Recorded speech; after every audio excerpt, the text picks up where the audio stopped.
Yes friends, so what we should do, so should be recognize on overall basis, that is gross basis, और उसके लिए हम answer लिखेंगे H पर step 1 2 3 बराबर. So let me note down the answer.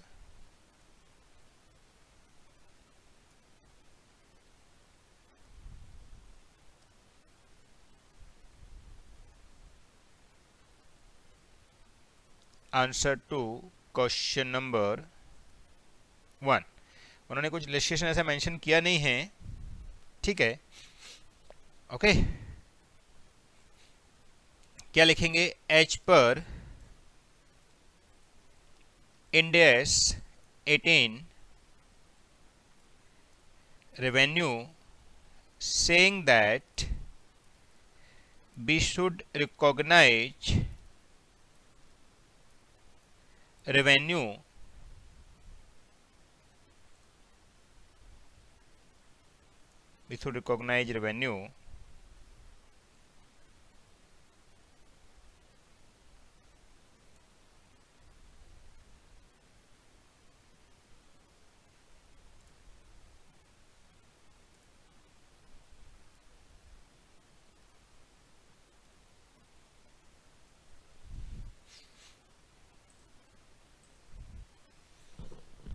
revenue should be recognized. मैं next page पे जाता हूँ फ्रेंड्स. अभी revenue should be recognized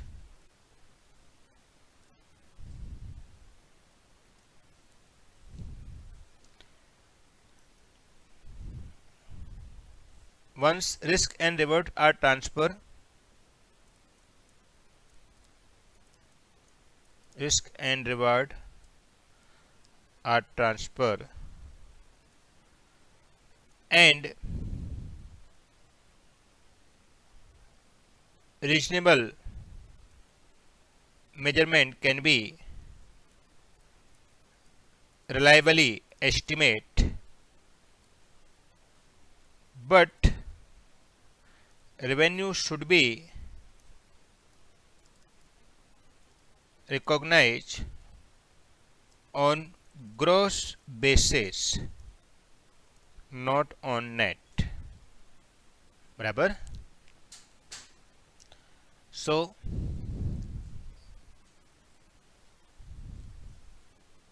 step number 2, in present case, what is it in present case? They are trying to recognize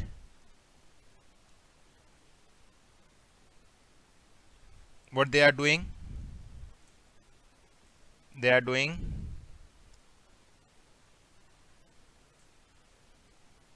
dividend. They are trying to recognize dividend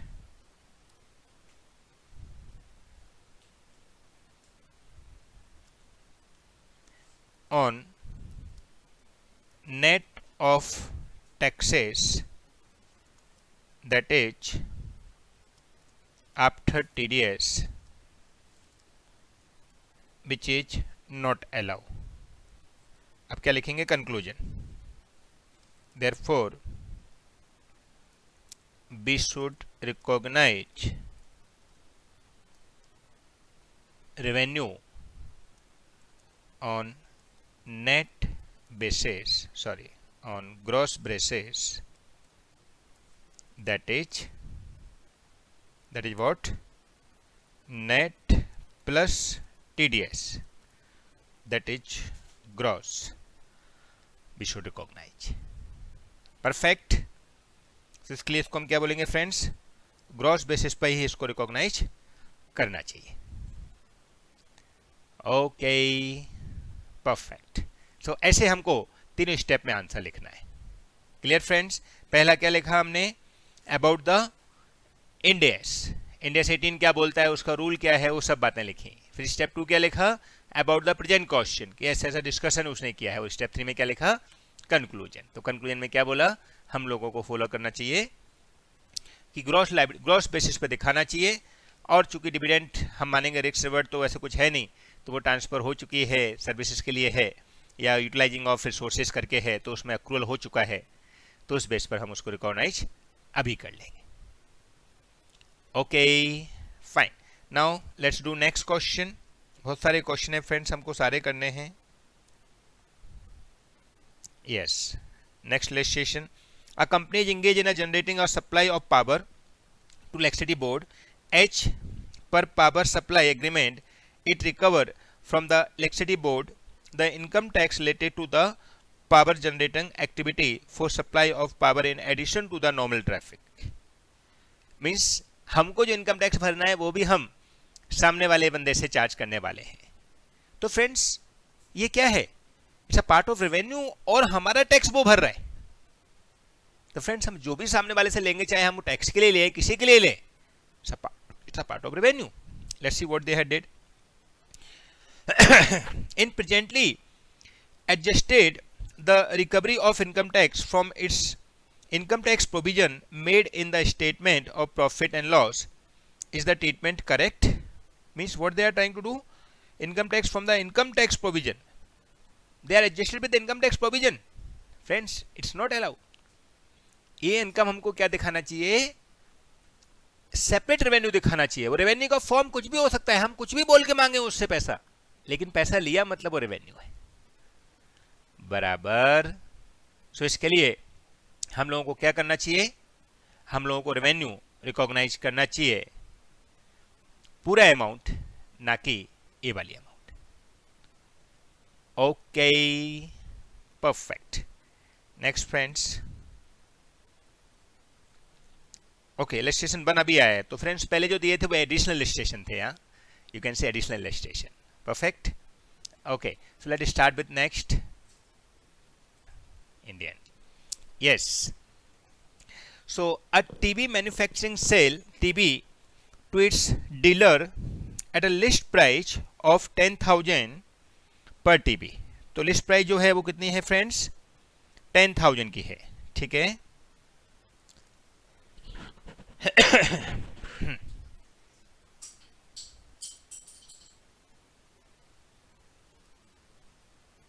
Now, if the dealer takes more than 8,000 set during the contract period, then he or she is eligible for a discount of 5% on the list price. Okay, means अगर 8,000 से ज़्यादा TV खरीदा तो 5% discount मिलेगा. Very good. The contract period start from June to end of May. Okay, जून से लेके मई तक का हमारा कॉन्ट्रैक्ट पीरियड है of each year. At the end of year on March 31, 2012, ये हमारा फाइनेंशियल ईयर क्लोज हो रहा है. A particular dealer has purchase 5,000 sets. ठीक है, मतलब अभी हमारा मार्च में एंड में क्लोज हो रहा है और 5,000 सेट उसने परचेज कर लिया है और अभी तक जून और है टाइम. बराबर ना? नहीं, मई और है टाइम, मई तक 2 महीने और हैं. Based on the past trend it is expected that the total purchase made by the dealer during the contract period up to May 2012 will be more than 8,000 set.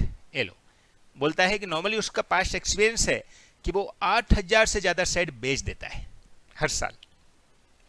How revenue should be measured in this case on the balance sheet date. तो friends वापस question आ गया कि क्या ये discount उसको देना चाहिए? तो हमको पता है कि हाँ वो अपना टारगेट अचीव करने वाला है तो डेफिनेटली देना चाहिए. तो कितना रेवेन्यू रिकॉग्नाइज करना चाहिए फ्रेंड? जैसे हम ट्रेड डिस्काउंट को माइनस कर देते हैं वैसे इस 5% को माइनस कर देंगे. सो what the price? 10,000 minus 5%, so it's become 9,500. So we should show sale at the rate of 9,500. Is it clear friends? Perfect. तो देखो इन्होंने क्या किया हुआ है एंड बाकी का आंसर लिखना ऐसे ही है फ्रेंड्स. हाँ, एक बार बोलेंगे सब लोग 3 स्टेप में answer. Yes. Step number 1, as per Ind AS 18 revenue saying that we should recognize revenue on once risk and reward are transfer, ownership are transfer and reliable measurement of inflow can be calculate and should be calculate on the basis of net amount. Net amount is what? Not net amount. Net amount means if any expense related to that particular item, we should subtract it. So that is 5% trade discount. It is the you can say related to that particular revenue. So we should recognize revenue at 9,500 on the assumption that he will get 100% surety that he will sell more than 8,000 set during the period, और उसका जो discount का offer का period है उसमें वो मोर than 8,000 set cell कर देगा. ऐसा अजम्पशन के साथ हम मान के चल रहे हैं, इसके लिए हम उसको रिकॉग्नाइज कर लेना चाहिए. बराबर कितना 9,500 पर सेट. और कितने सेट अभी तक बेच चुके हैं 5,000. ये नहीं कर लेना कि 8,000 सेट ले लो, 5,000 बराबर. देन स्टेप 2, एक्चुअली स्टेप 2 भी यहाँ पर मिक्स हो गया थोड़ा सा. वी कैन से कि इन प्रेजेंट केस ये had sold some 5,000 TV set to the dealer with whom we have offered 5% discount if he sell more than 8,000 and he expect to sell more than 8,000 within this period. Then step 3 conclusion, जो अभी मैंने आपको बोला, that we should recognize sale at 9,500 not 100%, right? And 9,500 we can recognize sale immediately. Accordingly we can say that 500 discount, that is 5% on 10,000, should be recognized in the financial year 31 मार्च 2012 और actual में sale price मानी जाएगी 9,500. बरोबर. देखो उन्होंने क्या किया है.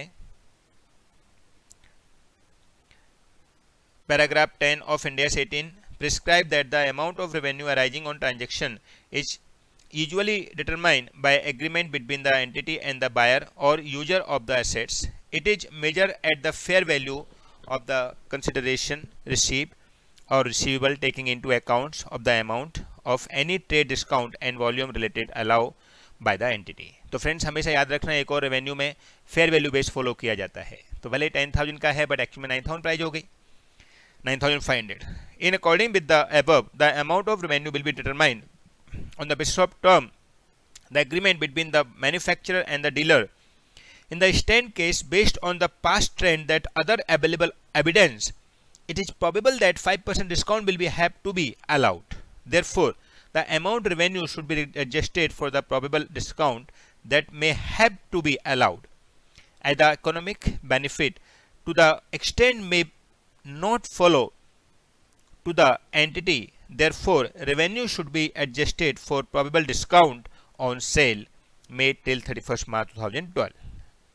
While estimating the amount of discount expected to be allowed, events occurring between the end of the probability period and date when the financial statements are approved shall also be considered in accordance with the requirement of India's stand.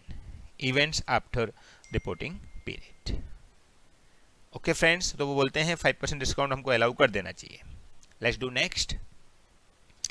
X Limited engage in the manufacturing and selling a designer furniture. Okay, it sell goods on extended credit.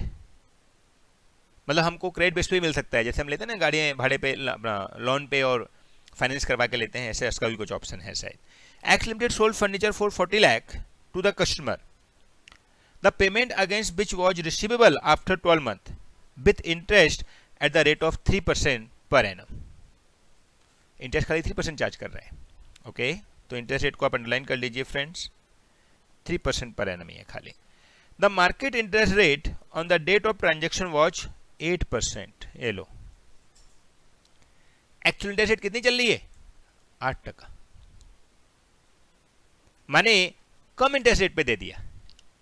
तो याद है ना friends, financial instrument index 109, हम क्या करते थे, उस amount को हटाना है. क्यों? क्योंकि वो इनडायरेक्टली हमने फाइनेंशियल बेनिफिट दिया है उसको. इंटरेस्ट रेट 8% चलिए, हम 3% पे दे रहे हैं, ऐसा थोड़ी होता है.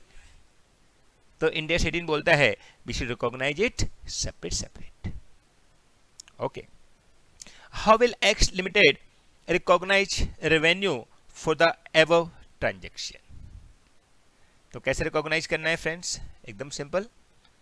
We should recognise when the sale value immediately and financial charges when it's accrued. आप बोलोगे सर फाइनेंशियल चार्जेस कितना मानने हैं, तो फाइनेंशियल चार्जेस मानना पड़ेगा फ्रेंड्स 40 लाख का 8% ब्याज लगना चाहिए. ये भाई साहब ने खाली 3% लगाए. तो हमको देखना है कितना उसको फाइनेंशियल बेनिफिट दिया है, क्योंकि मार्केट में तो 8% भाव चल रहा है, भाव चल रहा है ना। अगर आप मार्केट से इंटरेस्ट रेट उठाते तो आपको 8% मिलता। तो फाइनेंशियल इंस्ट्रूमेंट इंडेक्स 109, 107, 32, उसके हिसाब से आपको, जैसा हम इंटरेस्ट का अमाउंट रेट अलग होता था, इक्विटी डेप्ट कंपोनेंट अगर आपको याद हो तो, हमने डेप्ट ज्यादा में इंटरेस्ट रेट चला लेकिन कम में इशू किए हैं डिवेंचर, और सामने वाले ले भी लिए, तो हम क्या मानते थे, अच्छा उसने ले लिए हैं, मतलब क्यों ले लिए हैं, क्योंकि सामने वाला चाहता है उसको इक्विटी मिले, मतलब उसने इक्विटी के लिए आज सेक्रीफाई किया है, बराबर। सो कैसे दिखाएंगे friends, let's do the solution.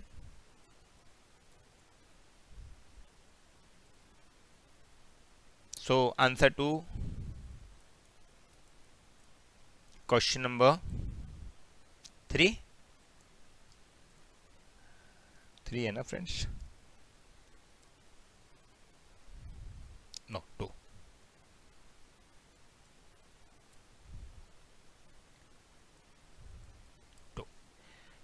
क्या करेंगे, एक्चुअल चार्जेज फ्रॉम कस्टमर कितना कर रहे हैं हम लोग, पहले तो हमको वो लिखना है सब, स्टेप 1 2 3, ये तो स्टेप 3 के अंदर पार्ट है। So how much we are going to charge, 40 lakh plus 3%, कितना हो जाता है 41,20,000। और अगर 8% ब्याज के हिसाब से उस सामने वाले से हम चार्ज करते तो डिस्काउंटेड फैक्टर कितना होता, तो लिखेंगे डिस्काउंटेड प्राइस इफ IRR और यू कैन से कॉस्ट ऑफ कैपिटल इज 8%, तो कितना होगा फ्रेंड्स, तो 40 लाख डिवाइडेड बाय 1.08 करके देखो जरा कितना आता है।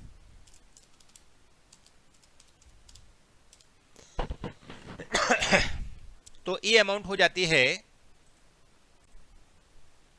डिस्काउंटेड फ्रेंड्स, इस फिगर को करना है, हमने 40 लाख ले लिया है, 41,20,000 डिवाइडेड बाय 1.08, तो 41,20,000, क्योंकि ये अमाउंट हमको 8% ब्याज के हिसाब से देनी चाहिए थी, तो 38,14,815, इतना हमारा एक्चुअल में उसने कॉस्ट के लिए चार्ज किया है। तो कितना उसने एक्स्ट्रा चार्ज किया है, तो less 41,20,000, so 3,05,185 he had charged as a financial charges। तो इसको कब रिकॉर्ड करेंगे, when it's due, और सेल कब रिकॉर्ड करेंगे, इमीडिएटली। तो सेल को हम आज ही रिकॉर्ड कर लेंगे और बाकी का हम बाद में रिकॉर्ड करेंगे, बराबर। तो फ्रेंड्स क्या एंट्री पास हो जाएगी, so debtors account debit to sales 38,14,815, and each year इसके ऊपर इंटरेस्ट जब जब ड्यू होगा तो हम जो लोन का रिपेमेंट शेड्यूल बनाते हैं, अगर आपको याद हो फाइनेंशियल इंस्ट्रूमेंट हमने बात किया था, वो लोन रिपेमेंट शेड्यूल का जैसा बना देंगे तो ये 3,05,000 इंटरेस्ट जो है वो धीरे धीरे करके चार्ज होना चालू हो जाएगा। ओके, सो ये हम इमीडिएटली रिकॉर्ड कर लेंगे सेल को, और बाकी का जो पार्ट है उसको हम जब ड्यू होगा तब रिकॉर्ड करेंगे। Okay, perfect. Now let's do next. बहुत सारे इलस्ट्रेशन हैं फ्रेंड्स। अच्छा, उन्होंने क्या किया वो भी देख लीजिए friends. Yes, they had did X Limited to recognize the fair value of revenue by calculating the present value of the cash flow receivable. Total amount of receivable is 41,20,000 जो उसको पूरी लाइफ में देना है। इसको डिस्काउंटेड किया तो हो गया 38,14,000, तो indirectly 3,05,146 186 is the interest amount. ये हमारी इंटरेस्ट की अमाउंट हो गई। देयरफॉर ऑन ट्रांजेक्शन डेट इतना हमको रिकॉर्ड करना चाहिए ऑन ट्रांजेक्शन डेट, राइट ना, और बाकी के टाइम पे इंटरेस्ट जो है वो हमको रिकॉग्नाइज करना चाहिए when it's due. Okay, fine. Next, A Limited and B Limited both are engaged in the manufacturing of bottles. दोनों ही मैन्युफैक्चरिंग ऑफ बोतल कर रहे हैं, ठीक है। A limited operates in northern, eastern and central part of India, okay. B limited operates in the western and southern part of the India, okay, पूरा India cover कर लिया इन लोगों ने। A limited fulfil the demand of its customer based on western and southern India by using the बोतल manufacturing by B limited, okay. मतलब B manufacturing करेगा, उसको ए बेचेगा, ठीक है। Similarly B limited fulfil the demand of customer based on the northern, eastern and central part of India by delivering bottles manufactured by A limited. How A limited and B limited should recognise the revenue. तो friends question ये आ गया कि ये और भी कर क्या रहे हैं, तो एक्सचेंज अगर करते हैं तो exchange also allow as revenue, but exchange में ट्रांजैक्शन होना चाहिए, कुछ ना कुछ रेवेन्यू उसका मेजरेबल होना चाहिए। यहां पे मेजरेबल तो कुछ है नहीं, वो बोलता है कि उसकी डिमांड वो फिल करेगा, इसकी डिमांड ये फिल करेगा, तो आप उसमें ए बी को बेच नहीं रहा है, ये कोई ट्रांजैक्शन नहीं हो रहा है, ये तो एक्चुअली में क्वेश्चन भी नहीं होना चाहिए। ये कैसी बात हुई कि एक ही फैक्ट्री है, मतलब ये operate in the northern, eastern and central part of India, B operate in the western, वो बनाता है डिमांड कस्टमर की फुलफिल करने के लिए वेस्टर्न साउथ के लिए using bottle manufacturing by B limited. मतलब ए बी मैन्युफैक्चरिंग कर रहा है, उसको बेच रहा है, और बी जो ए मैन्युफैक्चरिंग कर रहा है उसको बेच रहा है। तो थोड़ा सा ऑड क्वेश्चन हो गया है, बट नो प्रॉब्लम। ऐसे केस में कोई ट्रांजैक्शन नहीं हुआ है फ्रेंड्स, क्योंकि उसके लिए रेवेन्यू का होना जरूरी है, तो हम क्या मानेंगे, it should not recognise. Okay, perfect, let's see the answer. हाँ, तो क्या लिखा है, yes 18 state that when goods are and or services are exchanged or swapped, एक दूसरे को एक्सचेंज कर लिया, स्वैप कर लिया, for goods of services which are a similar nature and value, the exchange is not recognized as a transaction which generates revenue based on above principle, assuming that the bottle exchange are similar in nature and are of equal value. A limited and B limited should not recognize any revenue. देखो उन्होंने बोला है should not recognize any revenue on account of exchange of goods. The revenue will be recognized only to the extent of amount charged from the respective customer. माने जब हम customer से charge करेंगे, जहां पे भी सेल कर रहा है जो भी, तब हमको रेवेन्यू रिकॉग्नाइज करना चाहिए। Okay friends, next, A limited is a telecommunication company entered into agreement with B Limited, okay, which is engaged in the generation of supply of power. तो B जो है वो क्या करता है, generation and supply of power. The agreement provide that A Limited will provide 1 lakh minutes of talk time. अच्छा, A Limited जो है वो कौन है, टेलीकम्युनिकेशन कंपनी है, तो A Limited क्या करेगा, प्रोवाइड कराएगा 1 lakh minutes talk time free to employee of B Limited, okay. In exchange for getting free power equivalent to 20,000 units, तो ये जो है वो क्या करेगा, 1 lakh units minutes talk time free employ को देगा बी के, in exchange for getting free power equivalent to 20,000 units, माने पावर के 20,000 यूनिट में लेंगे और टॉक टाइम के 1 लाख मिनट देगा वो, ठीक है। ए लिमिटेड नॉर्मली चार्ज 0.5 पर मिनट, ओके, तो ये जो है अपने टेलीकम्युनिकेशन का चार्ज करता है 0.5 रुपीज पर मिनट, मतलब ए का 1 लाख मिनट का कितना हो गया रेवेन्यू, तो 0.5 इंटू 1 लाख, इट्स बिकम 50,000, ठीक है। And B limited charge 3 rupees per unit. अच्छा, ये चार्ज करता है और ये बी चार्ज करता है 3 रुपये, तो 20,000 into 3, 60,000।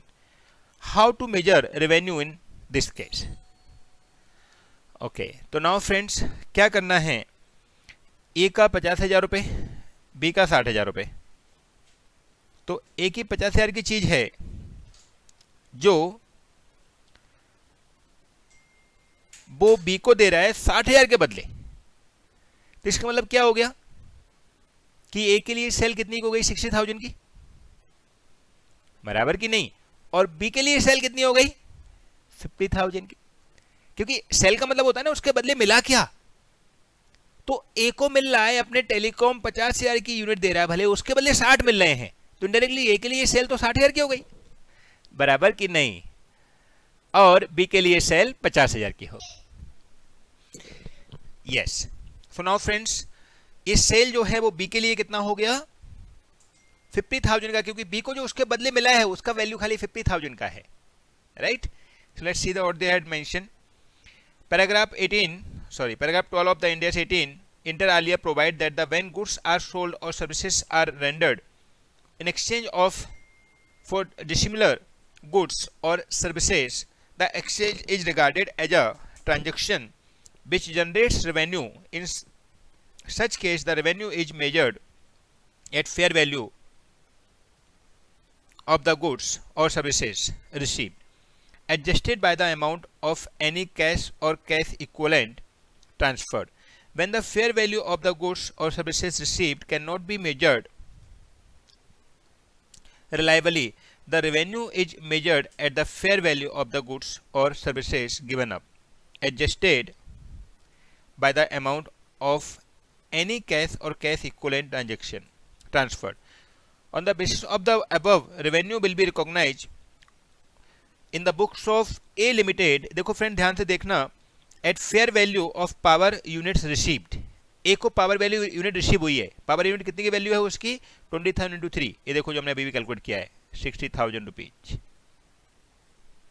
Right. So that is 60,000 rupees, and in books of B limited the same will be recognise at a fair value of talk time receive, that is 50,000। Okay fine. Then in the case of if A Limited not able to determine the fair value, हाँ ऐसा भी हो सकता है कि suppose एक का fair value नहीं मिल रहा है, एक का मिल रहा है, तो जिसका फेयर वैल्यू मिल रहा है हम उसी वैल्यू पे रिकॉग्नाइज करेंगे। Okay, understood, perfect friends. तो ऐसा हमको चलना है। X limited, next question friends, X limited a dealer of a garment entered into a following transaction. Okay, first it gave 1,000 yellow t-shirt to exchange for 1,000 green t-shirt, okay, to another dealer. The yellow and green shirt have similar value. तो friends again ये कोई transaction नहीं हुआ, बराबर कि नहीं, सो इसको record नहीं किया जाएगा। Clear? Okay, so again these goods are similar in nature and value and therefore the transaction does not have commercial substance. As such, no revenue is recognized in the books of X Limited and Y Limited. Inventory record may be adjusted. मतलब inventory में दिखा देंगे, पहले green थी अभी yellow आ गई है, ठीक। Second, X Limited got the renovation of one shop carried out by Y Limited. In turn, if gave 100 t-shirt and 3,000 to Y Limited as full payment for the renovation work. Okay, means 100 T-shirt और 3,000 रुपये cash देगा for renovation of his shop. कौन करने वाला है renovation?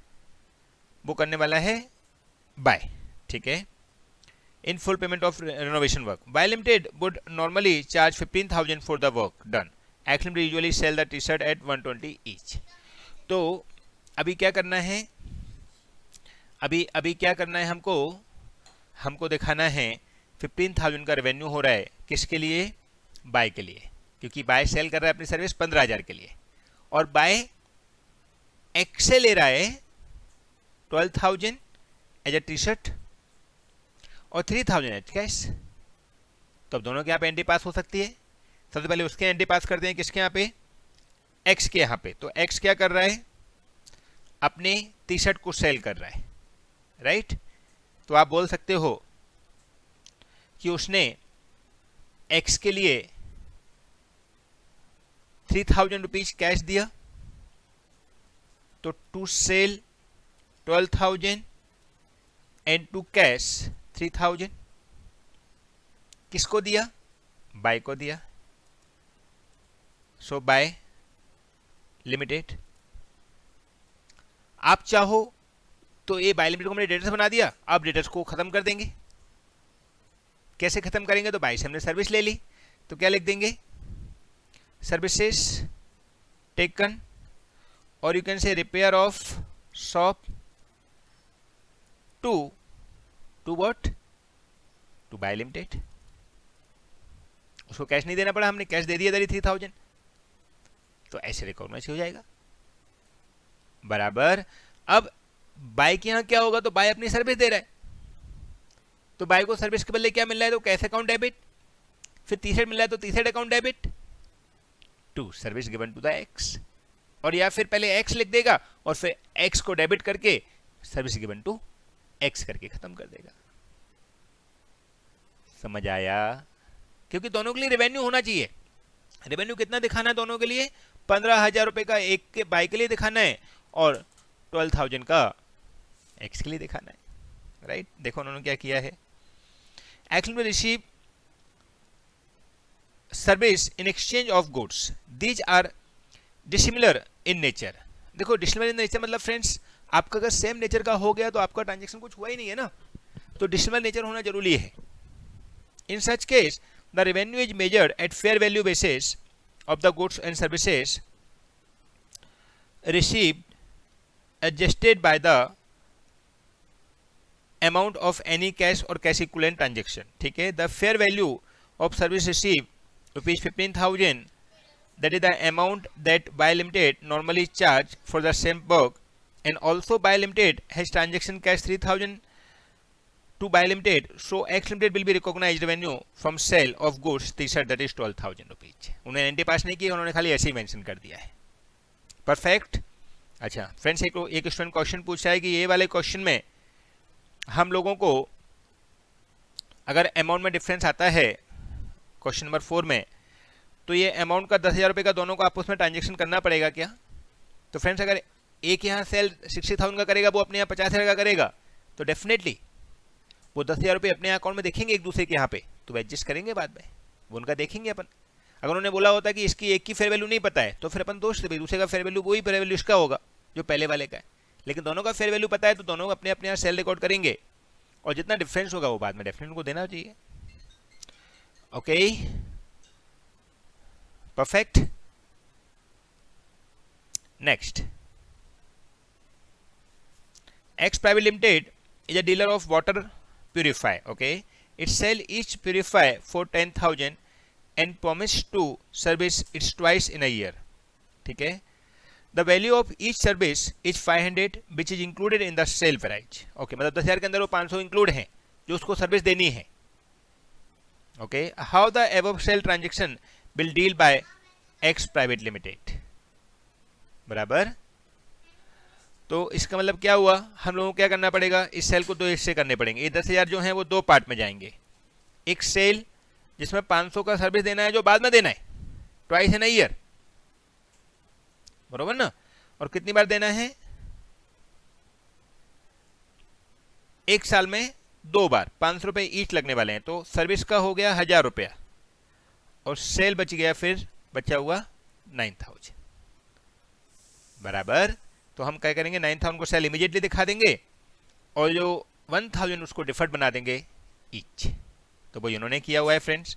9,000 they have sale immediately and 1,000 will be deferred between the service. अगर वो service एक ही साल के अंदर आ जाती है तो उसी साल रिकॉर्ड कर लेंगे, लेकिन वो सर्विस सपोज हमारा नेक्स्ट ईयर चला जाता है तो जितना नेक्स्ट ईयर चला जाएगा वो नेक्स्ट ईयर रिफंड कर देंगे. Okay perfect. ऐसे फ्रेंड्स नेक्स्ट क्वेश्चन देखते हैं. Yes, next question. Car manufacturing by X Limited are sold with an extended warranty of 2 years for 5 lakh. Okay, while an identical car without the extended warranty is sold at a market price for rupees 4,50,000. माने with warranty चाहिए तो 5 लाख की मिलेगी, without warranty चाहिए तो 4.5 लाख की मिलेगी. ठीक है. The equivalent warranty is given in the market for 60,000. Yellow माने प्राइस 450 के जरूर है, लेकिन अगर मार्केट से अलग से खरीदना चाहे तो 60,000 का मिलेगा. Okay fine. How should X limited recognise and measured revenue in its books on sale of the car and warranty? तो फ्रेंड्स सिंपल, फेयर वैल्यू पे रिकॉर्ड करना चाहिए, बताया था ना। तो अभी 5 लाख जो है वो हमारी ओवरऑल वैल्यू है विद वारंटी, उसमें से 60,000 हम वारंटी अलग से लेते हैं तो उसकी वैल्यू होती है, तो इसको रिकॉर्ड करना चाहिए 440 पे, बराबर कि नहीं। So sales will be record 450, लेकिन आप एक तरफ बोलोगे सर ये तो गलत बात है, ये तो बिना वारंटी के तो 450 होता है, 440 कैसे बोल रहे हो आप? तो हमको क्या करना चाहिए, 440 प्लस 60,000, तो 510 हो जाता है फेयर वैल्यू। समझ रहे हो फ्रेंड्स? माने ये सेपरेट सेपरेट लिया जा रहा है तो 510 की वैल्यू हो जाती है। जिसका मतलब क्या हुआ कि हम कंबाइंड देंगे तो 10,000 का डिस्काउंट हो रहा है। ये तो कंफ्यूजन नहीं हो जाएगा, दोनों आपस में कंफ्यूज हो जाएंगे, बराबर कि नहीं? यस। सो नाउ फ्रेंड्स क्या करेंगे, ये 10,000 का डिस्काउंट दिया जा रहा है इनडायरेक्टली, तो व्हाट वी शुड डू कि प्राइस अलग अलग होती है, तो 450 प्लस 60,000 5,10,000, राइट। जबकि दोनों का कंबाइंड प्राइस होता है 5 लाख का, that means 10,000 we had offer the discount. अब डिस्काउंट 10,000 का ऑफर किया जा रहा है, बट डिस्काउंट दोनों के लिए है, तो दोनों में डिस्ट्रीब्यूट होना चाहिए। कैसे डिस्ट्रीब्यूट करेंगे फ्रेंड्स? तो सिंपल, इस 10,000 को इन दोनों के रेशियो मार दो, बराबर कि नहीं? हो गया। तो कैसे मारेंगे देखो, मैं आपको करके दिखाता हूं।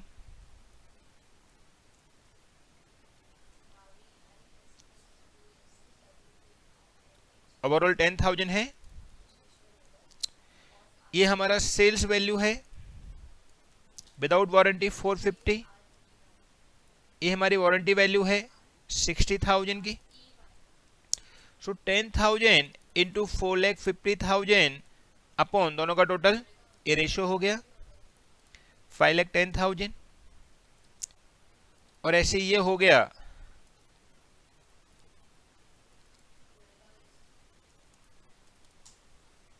सो 10,000 डिवाइडेड बाय 5,10,000 इंटू 450, तो ये डिस्काउंट हो गया 8,824, और ये हो गया 1,176। अंडरस्टूड? तो डिस्काउंट का बाइफिकेशन हो गया। तो ऐसे हम आपको रेवेन्यू दिखा सकते हैं। तो फाइनली कितना रेवेन्यू हो जाएगा, तो सेल के यहां से हो जाएगा 4,50,000 माइनस 8,824, एंड वारंटी के लिए प्रोविजन जो बनाना होगा वो हो जाएगा, या वारंटी का वैल्यू जो हो जाएगा, जो कि हमको डिफर्ड करना है, जितने साल का वारंटी दिया है 1,176। So what is the amount, 58,000, warranty की वैल्यू हो जाएगी 824, एंड 4,50,000 माइनस 8,824, ये 4,41,176 will be the value of sale. Okay तो इनडायरेक्टली क्या हो रहा है, ये हमारे साथ उसने गेम खेला कि कंबाइन लोगे तो 5 लाख का, अलग अलग लोगे तो 450 और 60, यानी कि 10,000 का डिस्काउंट मिल रहा है। तो ठीक है, 10,000 के डिस्काउंट को हमने कंबाइन में बांट दिया। Okay, now this sale will be recognise immediately, और इसको डिफर्ड किया जाएगा जितने साल का वारंटी दिया है। Let's see the answer what they had given.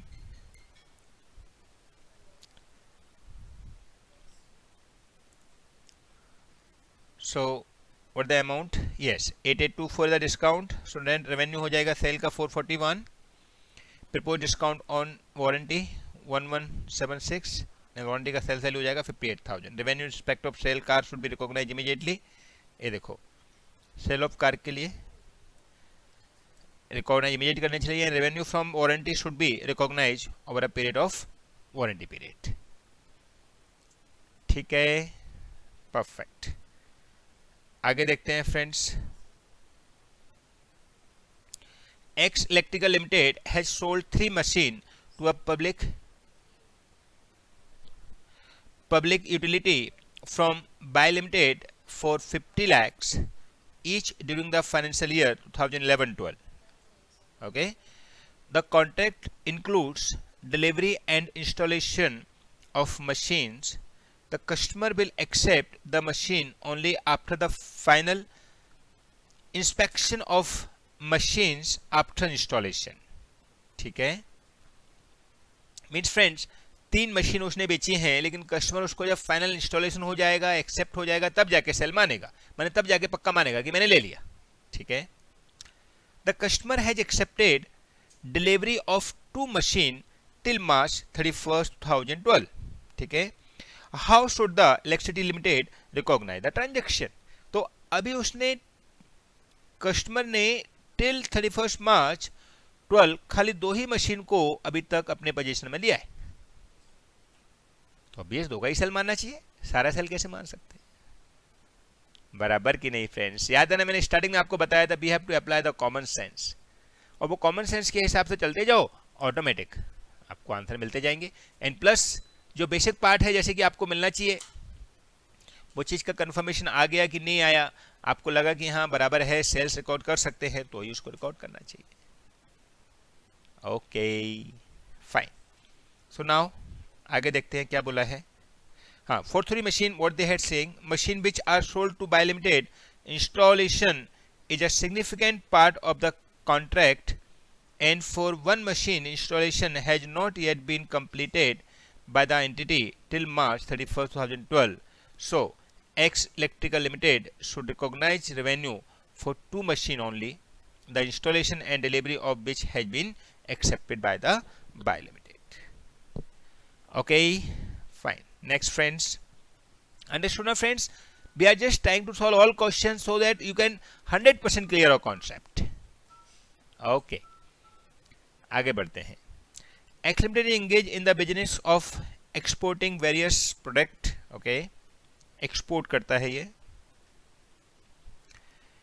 It has an existing customer Buy Limited to whom goods worth ₹50 lakhs was sold as on May 2011, and it has recognized revenue in respect of the said transaction.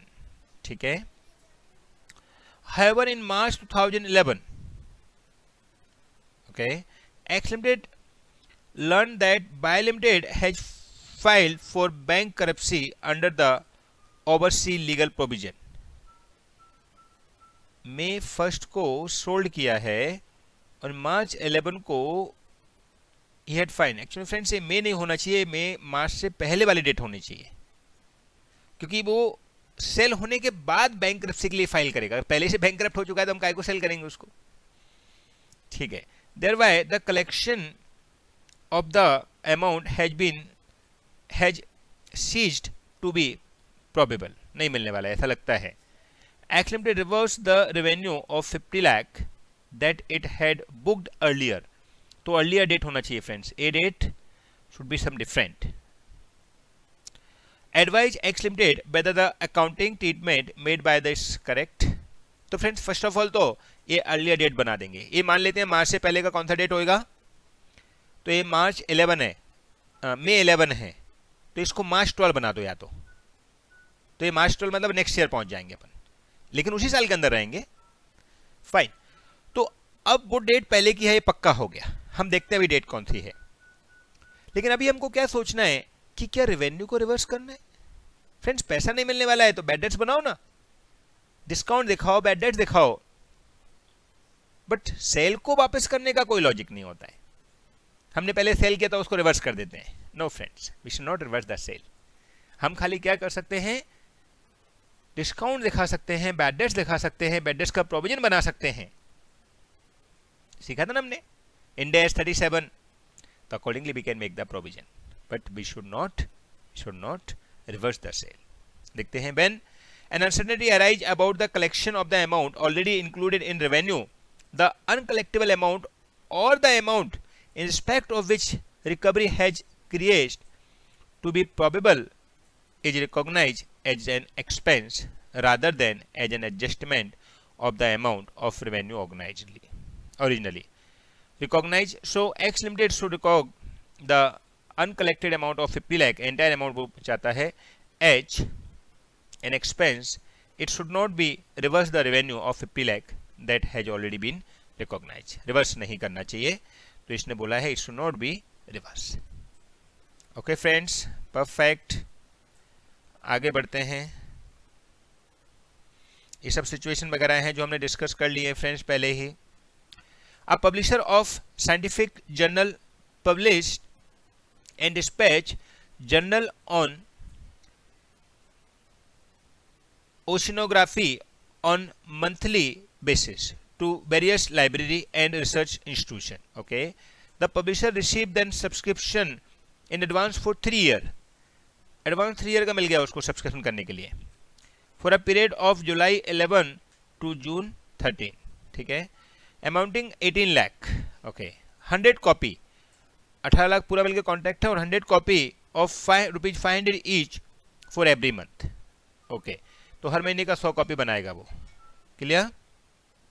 The publisher financial year is April March. How would the publisher account for the revenue in its books for the financial year 2011-12. okay, so friends simple 11-12 तक कितने महीने हो गए हैं? तो जून से चालू हुआ है, जुलाई से. so July, August, September, October, November, December, 6 and 9. so 9 month का ही हमको सेल रिकॉग्नाइज करना चाहिए. तो 9 मंथ का कितना हो जाएगा? 100 इंटू 500 इंटू 9, क्योंकि 100 कॉपी 500 रुपये पर कॉपी के हिसाब से हर मंथ में करता है. So it's become 4,50,000. हमको अभी रिकॉर्ड कर लेना चाहिए, राइट? सो वही उसने किया है फ्रेंड, देखो इफ यू सी. और बाकी का जो है वो क्या दिखा देगा? Balance amount. हमारे पास या तो एडवांस पड़ा हुआ है, अगर उसने पैसा दे दिया है तो बराबर, नहीं दिया है तो जब मिलेगा जब ही रिकॉर्ड करेंगे उसको, लेकिन on accrual basis. Okay, fine. Then rendering of services, ये भी आपको याद होगा. Amount of revenue can be measured reliably. याद है कब रिकॉग्नाइज करना चाहिए? It is possible that the economic benefits should be there the stage of completion of the transaction.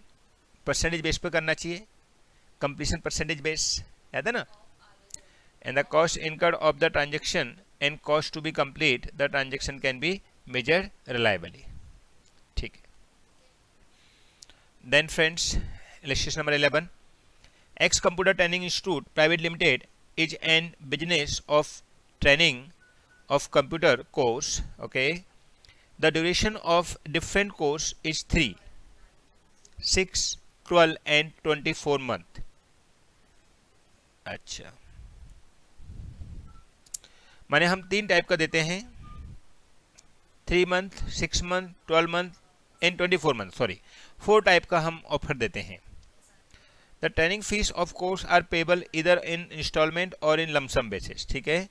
How should X computer training institute private limited account for the course fees receive from student? कैसे recognise करना चाहिए? तो friend simple word है, हमको recognise करना चाहिए उसको on the basis of जैसी जितना टाइम का वो पीरियड है उतने टाइम के लिए रिकॉर्ड कर लेना चाहिए. तो इस साल में जितना भी फीस रिसीव हुआ है, वो जिस साल में जितना अक्रूड हो चुका है उतना रिकॉर्ड करना चाहिए, बराबर. सो अगर हम सर्विस दे रहे हैं, सपोज 1 अप्रैल से चालू कर रहे हैं, तो 1 अप्रैल से 12 महीने तक 1 साल चलेगा. तो 3 मंथ वाला, 6 मंथ वाला, 12 मंथ वाला वो इसी साल में हो जाएगा. लेकिन अगर हम सर्विस देना चालू कर रहे हैं, एडमिशन लिया है किसी ने सपोज दिसंबर में, तो दिसंबर वाले को दिसंबर, जनवरी, फरवरी, मार्च 4 महीने तक ही उसमें हो पाएगा. तो 3 मंथ वाले का पूरा हो जाएगा, 6 मंथ वाले का खाली 4 मंथ का लेंगे कि 6 मंथ का इतना तो 4 मंथ का कितना. इन शॉर्ट बोलने का मतलब जितना कंप्लीशन परसेंटेज हो गया है उतना ही हमको रिकॉग्नाइज करना चाहिए. Okay, perfect. सो वो हिसाब से हम रिकॉग्नाइज कर लेंगे. फ्रेंड्स देखो उन्होंने क्या बोला है. Okay, in respect of different course run by X Computer Training Institution Private Limited, The service are rendered over the period of this course. Therefore, the recognition of revenue in respect of these course, the percentage of completion method would be appropriate. That is, if the duration of particular course is say 6 months and on March 31st 2011 3-month training is impaired, revenue of recognized for the period of the March 31st would be half of the total course fees received.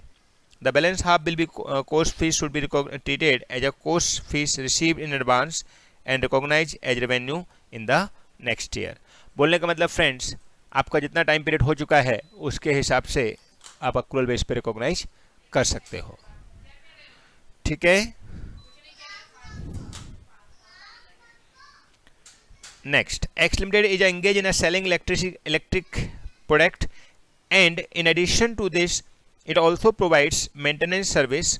The maintenance contract tenure generally stand for a period of 2 years. Okay, तो maintenance देता है वो 2 साल का है. Maintenance is for 2 years. ठीक है. During the financial year 11-12, it had collected 50 lakh from its various customer against the maintenance contract of 2 years. How should X Limited recognize the revenue from maintenance contract? तो simple friends, 2 साल का period है और हमको 50 लाख मिल गए हैं. अब 50 लाख में हमको अगर साल का ही मिला है तो फिर हम लोगों को क्या करना है, उसको रिकॉग्नाइज इतनी बेस पे कर लेना है. तो उसको हम डिफर्ड कर सकते हैं. तो we should recognise in 2 years. That's all. Perfect. Next question try करो. Yes. So next, X Limited leading architect firm provide architecture and design services.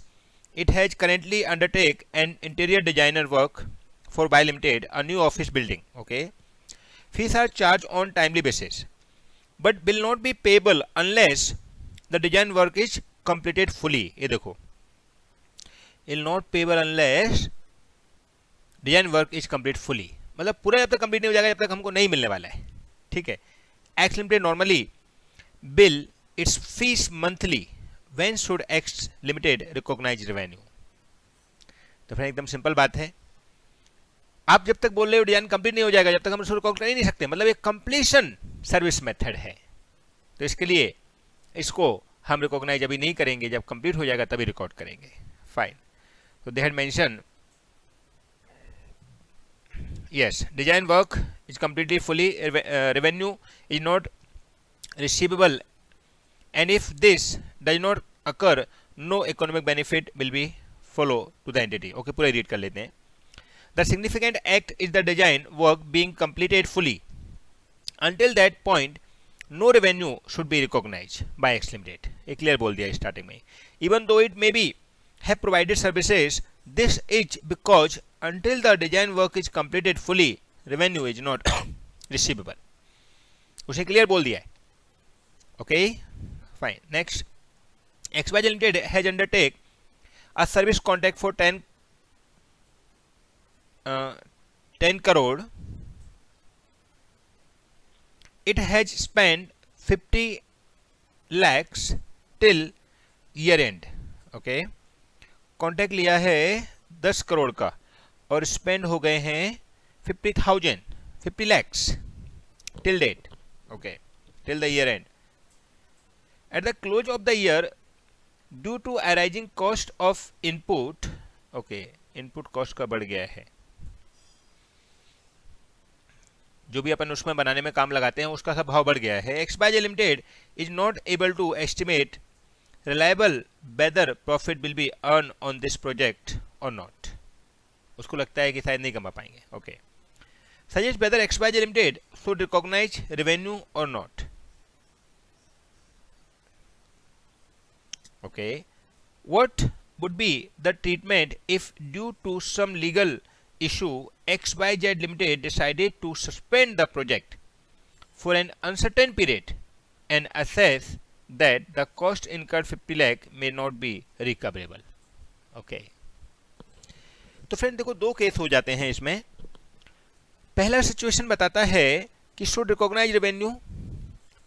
तो फ्रेंड्स अभी यहां पे उसको दिख रहा है सामने सामने कि उसका प्रोजेक्ट जो है वो कितना खर्चा आएगा उसको पता नहीं है। तो अगर उसको लगता है कि लॉस होने वाला है तो जैसा हम इंड AS 23 में करते हैं उसके बेस पर हम यहाँ पे भी रिकॉग्नाइज कर लेंगे जितना % कंप्लीशन हो गया है, बराबर। सो 50 लाख रेवेन्यू एक्सपेंस हो चुका है 50 लाख का, और 50 लाख का ही रेवेन्यू हम एक्सपेक्ट रिकॉर्ड कर सकते हैं, उसमें क्या बात है, क्योंकि अभी पता नहीं है कितना कॉस्ट होगा, लेकिन हमको लग रहा है कमाएंगे कुछ नहीं, मतलब कॉस्ट उतना ही होगा जितना है। तो प्रोपोर्शनेट करेंगे तो 50 लाख का कॉस्ट 50 लाख का ही हम मानेंगे कि हमारा ओवरऑल खर्चा होने वाला 10 करोड़ का, और 50 लाख उसमें से लिया हुआ है, तो 50 लाख हमारा रेवेन्यू रिकॉर्ड कर लेंगे, 50 सारी एक्सपेंस रिकॉर्ड कर लेंगे पहली सिचुएशन में। दूसरे में they plan to suspend it. अब सस्पेंड का मतलब क्या हो गया फ्रेंड्स, कि हम लोग चाहते हैं कि इसको रिजेक्ट ही कर दें कॉन्ट्रैक्ट को। तो ऐसे केस में हमको जो 50 लाख खर्चा हो चुका है वो नहीं मिलने वाला है, तो इस केस में 50 लाख हमारा पूरा लॉस हो जाएगा। 50 लाख लॉस को रिकॉर्ड कर लेना चाहिए फिर। परफेक्ट। तो पहले केस में उन्होंने बोला है should recognise revenue 50 lakh as revenue and 50 lakh as expense. तो प्रॉफिट एंड लॉस नील, क्योंकि उसने बोला है कि हम इस पर कुछ कमाने वाले नहीं है, ऐसा लगता है, बराबर कि नहीं। परफेक्ट। सो अभी सिचुएशन 2 में वो बोलता है when outcome of transaction can not be estimated reliable and it is not probable that the cost incurred will be recovered even is not recognized and the cost incurred are recognized as an expense. Okay, since XYZ Limited has suspended the project for an uncertain period and it is not certain that cost incurred of 50 lakh would be recoverable, so XYZ Limited should not recognize revenue against the cost incurred. XYZ Limited should recognize the cost incurred 50 lakh as an expense. उस case में expense ही record करेंगे, क्योंकि हम reject ही कर देंगे तो काय का रेवेन्यू, हमको थोड़ी वो कॉन्ट्रैक्टर आके देगा, कॉन्ट्रैक्टर आके ले पैसे ले ले तू अपने, right. Okay, next question number 15। A leading laptop manufacturing X launch a scheme during the festival whereby a new laptop is available for 35,000 with free service for 2 years. Okay, free service for 2 years. The manufacturing would ordinarily charge 2,500 on annual basis for services laptop. How should X account for the revenue? तो same ही आ गया friends, जैसा पहले किया था अपन ने। तो service के लिए अलग कर देना चाहिए, इसको अलग कर देना चाहिए, उसमें क्या है, 2 ईयर का है तो 2500 एनुअली बेसिस पे चार्ज करता है, तो 5000 अलग कर देना चाहिए, तो 5000 अलग हो जाएगा और 30,000 रेवेन्यू अलग हो जाएगा, राइट। ऐसे ही आगे फ्रेंड्स।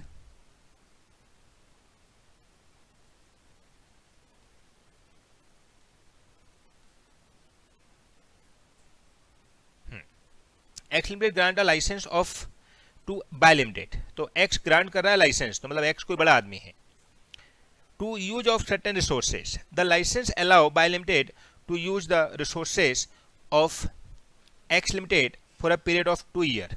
ठीक है, July 1, 2011 to June 2013। And buy limited paid the total amount of licence fees 24 lakh. Buy ने टोटल लाइसेंस फीस 24 लाख दे दिया है।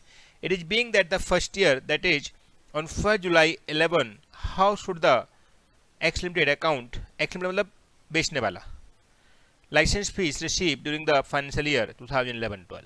तो फ्रेंड्स जुलाई से चालू हुआ है 11-12 तक, मार्च तक 31 मार्च तक कितना टाइम पीरियड हो जाएगा, जुलाई अगस्त सितंबर अक्टूबर नवंबर दिसंबर जैन फेब मार्च, 9 मंथ। तो 9 मंथ का रिकॉर्ड कर लेना चाहिए। तो 24 lakh is for 2 year, that is 24 month। तो for 9 month is how much, again 9 lakh, बराबर ना। सो 9 लाख शुड बी रिकॉग्नाइज, वही हुआ है, ये देखो यहाँ पे दिया हुआ है 9 lakh, right. Next question, mister x purchase a bond for come interest price of 1,05,000। ये देखो फ्रेंड्स, ये बॉन्ड परचेज किए हैं कम इंटरेस्ट प्राइस। तो याद है ना इन्वेस्टमेंट अकाउंट, हाँ अभी तो नहीं है लेकिन आईपीसी में हुआ करता था इंटर में, कम इंटरेस्ट प्राइस पे लिया है तो इंटरेस्ट अलग रखो, कॉस्ट अलग रखो to get the net cost. ठीक है, it has a face value of 1 lakh. उस फेस वैल्यू से कोई मतलब नहीं है, वो खाली इंटरेस्ट के लिए होता है, चार्ज करने के लिए। इस पे इंटरेस्ट 20,000 एवरी ईयर। ओके, पूरा इंटरेस्ट 20,000 का देता है, इंटरेस्ट का रेट नहीं दिया है, ठीक है। Determine the interest income that mister X should recognise for the period ended 31 March 12 and give the necessary journal entry. ये लो, जनरल एंट्री मांग ली इस बार तो हमसे, चलो बढ़िया है। तो क्या करेंगे फ्रेंड्स, सबसे पहले तो ये 1,05,000 का कम इंटरेस्ट परचेज किया है, तो 1,05,000 का डिवाइड करना है दो पार्ट में। माने जुलाई तक का इंटरेस्ट हमने सामने वाले को भर दिया होगा। लास्ट ड्यू डेट कब आई थी? मार्च में आती है, तो मार्च से अप्रैल मई जून 3 महीने का इंटरेस्ट हमने सामने वाले को भर दिया है, क्योंकि जब परचेज करेंगे तो कम इंटरेस्ट मतलब इंटरेस्ट का भरना पड़ेगा ना। याद है ना इन्वेस्टमेंट अकाउंट? अभी भी है हमारे पास, लेकिन अभी इन्वेस्टमेंट नहीं है, अभी इन्वेस्टमेंट प्रॉपर्टी है, land and building, Ind AS 40 के अकॉर्डिंग। तो जो पहले वाला इंडेक्स है वो वाला इंडेक्स हम यूज कर सकते, वो वाला ES हम यूज कर सकते हैं, ES 13 हुआ करता था जो। तो 1,05,000 में इंटरेस्ट अमाउंट कितना है, तो वो हमको देखना पड़ेगा कि 20,000 का इंटरेस्ट होता है 12 महीने का, तो 12 का डिवाइड देना है,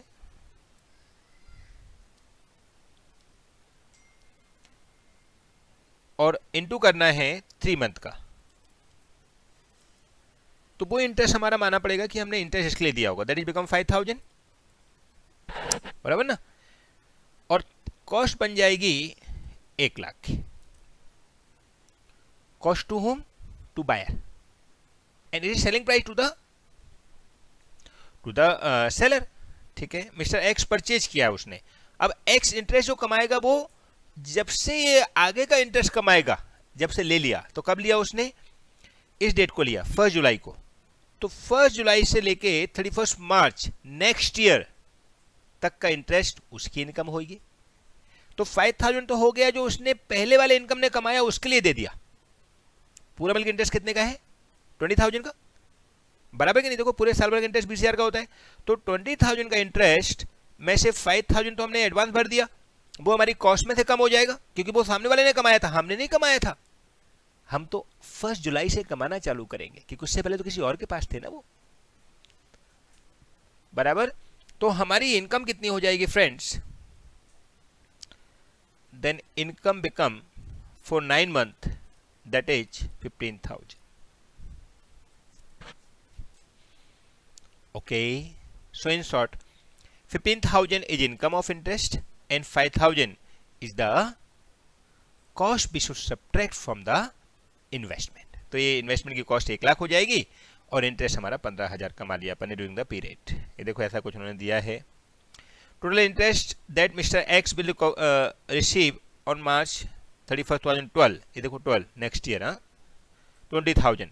the price of mister X paid there for include 3 month interest, accrued interest, बराबर बात है ना। तो 5,000 को हमने निकाला था यहाँ पर। So the total interest income 20,000 will be split between 2 parts, pre-acquisition and post-acquisition, that is 15,000 and 5,000. The pre-acquisition profit 5,000 deducted from the cost of the financial instrument, जो हमने माइनस कर दिया यहाँ पर, and the post-acquisition profit 15,000 is recognized as a revenue। तो हमने 15,000 जो है वो रेवेन्यू की तरह रिकॉग्नाइज कर लिया।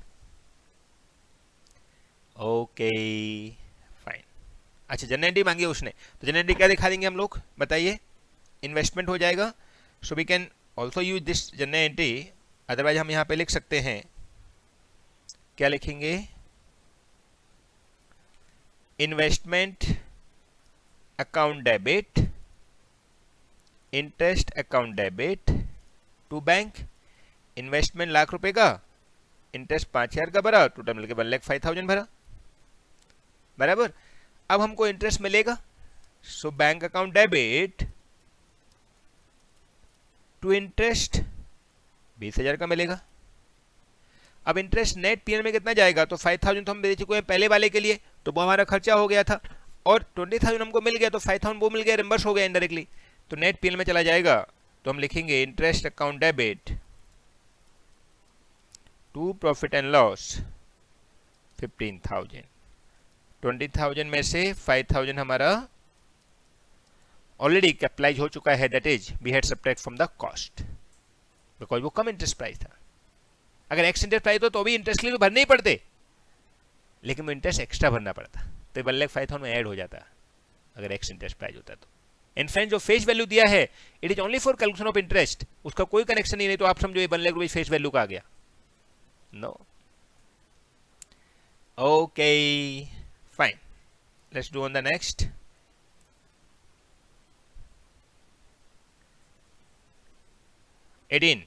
Product X entered into the license agreement with the distributor by limited to exhibit a motion picture movie in the market. Okay, the arrangement include non-refundable one-off fee of 10 crores to be paid by limited.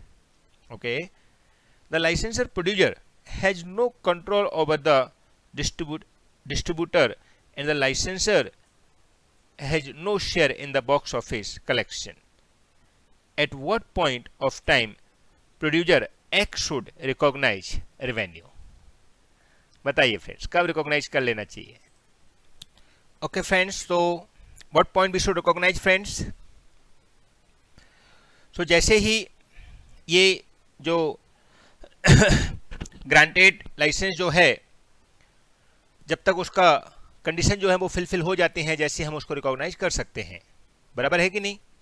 तो यहां पर देखो क्या लिखा है उन्होंने, in this situation producer X should recognise revenue when the licence is granted and other condition for the revenue recognition from sale of goods under Ind AS 18 are fulfilled. In some case, whether or not license fee or royalty will be received in contingent on the occurrence of future events. In such case, revenue is recognized only when it is probable that the fees or royalty will be received, which is normally when the event has accrued. तो in short friends accrual base पे करना चाहिए, और जो condition attach है अगर वो condition fulfil हो गई है तो हमको रिकॉग्नाइज कर लेना चाहिए। ओके फ्रेंड्स, अगर आप नोटिस कर रहे हो तो हर एक आंसर कहीं ना कहीं एक कॉमन सेंस, एक उसके लॉजिक के बेस पर डिपेंड है, लेकिन रूल भी पता होना चाहिए जो हमने डिस्कस किए, प्लस हर एक का आंसर हमको 3 स्टेप में लिखना है, बराबर है? इसके अलावा और भी क्वेश्चन दिए हैं फ्रेंड्स, आप एक बार ट्राई करना। लास्ट हेडिंग और बनाएंगे हम, significant difference between Ind AS 18 and AS 9. Okay, so last heading और बना लीजिए friends, difference between Ind AS 18 and AS 9. so इसका डिफरेंस फ्रेंड्स इसमें भी अच्छा दिया हुआ है, मैं इसमें से आपको डायरेक्टली एक्सप्लेन कर देता हूं। यस, तो फ्रेंड्स सबसे पहले डिफरेंस ये देखो, significant difference between Ind AS 18 and AS 9। सबसे पहले उन्होंने लिखा है डेफिनेशन ऑफ रेवेन्यू।